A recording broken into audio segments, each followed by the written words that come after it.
Morning everybody, welcome to a collective reading this morning. Hope you're bearing up in this beautiful heat and that you're all having a good week. So where are we going with this collective reading? Remember to take the bits that work for you. If it doesn't resonate, ignore that bit, move on from it. So you be in your power, if you choose what you take on and what you don't.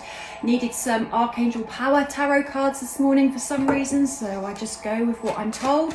Where are we going for a collective reading? What do we have? Oh, these cards are hard to hold, such a big deck. So Knight of Ariel, this is about your achievements and actually really celebrating yourself. How much do you celebrate yourself? And maybe compare that to how much you celebrate others. You may find that you're happy for others in ways that you kind of play down on yourself. Oopsie, here we go. And within that, how much can you not celebrate others? How much is it a problem for yourself if others are doing well and you don't feel you are? Where are you at with that? Because actually taking inventory of your life is when we really love something in other people, it actually is mirroring something that we have within ourselves. But celebrating achievements is really important because it's about you showing up for you, celebrating you. Are you your own biggest advocate, or do you put yourself down? So where are you in that imposter syndrome? Queen of Michael, this is about also being in your power with, you know who you really are deep down, even though we often don't know who we really are deep down, but it's about taking your power back. Where are you losing yourself to other people? Where are you people pleasing? Where are you saying yes when you mean no? This is how we find our true authentic self. We speak up with our truth without harming people. So it might harm people, but if you haven't got that intention to harm, then you can own what you're saying. We live in a society that's petrified to speak, their truth. We all have our truth.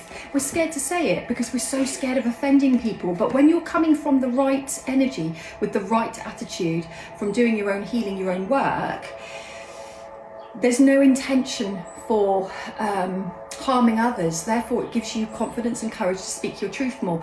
Be okay with people not being okay with you. Be okay with people not liking you. Be okay with people disapproving of you. What would your life then be like? It's very different, isn't it? So that's how you get into your power. And it is still with humility. We're not just being kamikaze with our words and destructive just because we can. That's attitude, that's arrogance, that's ego. It's something different. But when your heart is open and you're speaking from here, own your truth, because you're no longer seeking validation and approval from others that they have to love your truth in order for you to be okay. Bring back your power. I'm okay because I'm okay. I'm not basing my okayness on being okay only if they are okay with me. We've got to scrap that, because this world is elevating regardless of what it looks like out there. The vibration is coming up, and us mere mortals need to keep up with that. We need to keep doing our work, cleaning out the clutter. Nine of Michael, this is to do with worry. How much are we centering our worries on things we can deal with? How much are we worrying about things that we cannot control? How much are we centering our concerns on stuff where we could take action and change our outcome, and how much are we worrying about things where we're not taking action? This is about owning healthy control. Healthy control is taking action where you can and knowing where you can't and parking that. Not worrying endlessly about things that are out of your control. So it's a leveling up, it's a soul maturation, it's a human maturity that we start to regulate our emotions in a way where we're in control of them more than our emotions are in control of us. No pressure. Obviously that's really easy to do. We spend our lives working towards this. It's not something that just happens like that, because we live in a very toxic society in a beautiful world where there's tremendous pressure and we're absorbing like a sponge everybody else's stuff as well. Can we tell the difference? Where is that line, that boundary between what is mine and what is somebody else's? Can I tell when I'm enmeshed in emotions, which we will be because we live in a go, go, go society? Nine of Gabriel, this is about moving forward in your life. If something isn't working for you, ask yourself honestly, why am I staying in it? Because it's usually the wounded version of you that will stay attached to things that are not working for you. The healed version of you would be out of there yesterday. So, this really, I mean, we've got the Power Tarot cards this morning, and that's just what I was drawn to. But this is very much about, where am I losing my power in my life? Have I even noticed? Do I think I'm stuck when I'm actually not stuck? It's a mindset or a belief or a fear. Deal with it. Deal with it one step at a time, one day at a time. Last card, Nine of Michael, we've already had this one. So of course there's a second message going on here.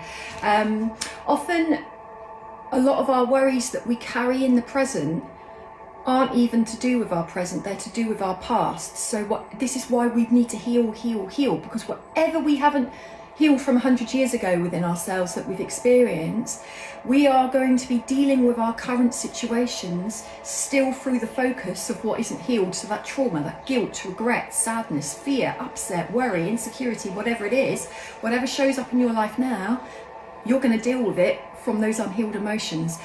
So empowering. But this is our human spirit, our human nature is to reclaim our power, even in a world that tries to take our power away. Nobody can take your power away in here or in here, regardless of what's going on around you, unless you let it. So take time to reset, readjust, rebalance. Time for you, crucial. I'm learning that one forever still, but the more you can spend time with you and like your own company and be in your own company and let your soul heal you. You need your own soul more than anyone else's. Let your own energy elevate you in that peace, in that quiet and stillness without running away from it.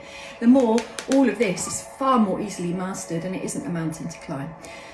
So happy mountain climbing, everybody. Have a wonderful day and see you soon.